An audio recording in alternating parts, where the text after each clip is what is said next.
Hello dear students, welcome. तो आज का जो अपना क्वेश्चन है जेई मेंस 28 जनवरी शिफ्ट 2 में जो क्वेश्चन आया हुआ है वेक्टर अलजेब्रा से, वो क्वेश्चन हम डिस्कशन में लेंगे। सबसे पहले जो गिवन डेटा है उस पर अपन बात करते हैं कि क्वेश्चन में जो है वो क्या गिवन है और उसके बाद क्या पूछा गया है उस पर अपन डिस्कशन करेंगे। ठीक है, सबसे पहले क्वेश्चन में गिवन है कि if the component of A vector, कि जैसे अपने पास कोई ए वेक्टर गिवन है कि alpha I plus beta J plus gamma K cap, ये कोई अपने पास ए वेक्टर दिया हुआ है। बोला है कि if component of A vector along and perpendicular to B vector is 3 I cap plus J cap minus K cap respectively are, यानी एज वेक्टर के जो ए वेक्टर का जो कंपोनेंट जो वी वेक्टर के रिस्पेक्ट जो अलोंग है वो आपका गिवन है 16/11 3i plus J minus K cap, and जो परपेंडिकुलर है वो है 1/11 minus 4i minus 5j minus 17 K cap.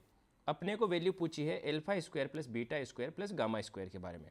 हम कुछ लेट कर लेते हैं। पहले लेट क्या करते हैं कि कोई a1 एक वेक्टर लेट करते हैं जो क्या है आपका कंपोनेंट है, component of A vector along B vector. ठीक है, सेकंड है जिसको मैं a2 वेक्टर मान लेता हूं कोई, वो है आपका component of A vector perpendicular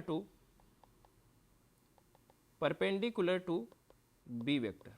ठीक है, अब अपन ने क्लास में पढ़ा था कि कोई भी एक वेक्टर जो है वो दो पार्ट्स में डिवाइड करते हैं अपन उसको। एक कंपोनेंट होता है जो बी के अलोंग और एक उसके परपेंडिकुलर, इस हिसाब से हम उसको डिवाइड कर सकते हैं।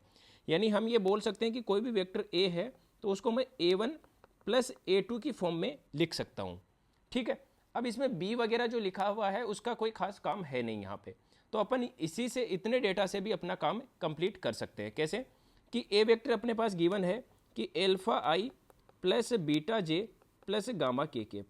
ठीक है, और a1 प्लस a2 अपने पास क्या गिवन है 16/11 3i plus J cap minus K cap and plus 1/11 minus 4i minus 5 J cap और माइनस 17 के केप, ये अपने पास गिवन है। ठीक है, अपन क्या करते हैं इसको सोल्व करते हैं थोड़ा सा। Alpha I plus beta J plus gamma K cap is equal to 11 जो है वो एलसीएम अपन एज इट इज कॉमन ले लेते हैं। 11 जो है वो एलसीएम रख लेते हैं अपन, तो 11 अपने पास रह गया एलसीएम 1/11। अब आई कितना हो जाएगा 16 इंटू 3, 16 इंटू 3 कितना हो जाएगा 48 माइनस 4 आई केप प्लस जे केप के साथ कितना होगा 16 माइनस 5 जे केप एंड के केप के साथ कितना होगा प्लस माइनस का 16 माइनस 17 के केप। ये अपने पास जो है वो आया है।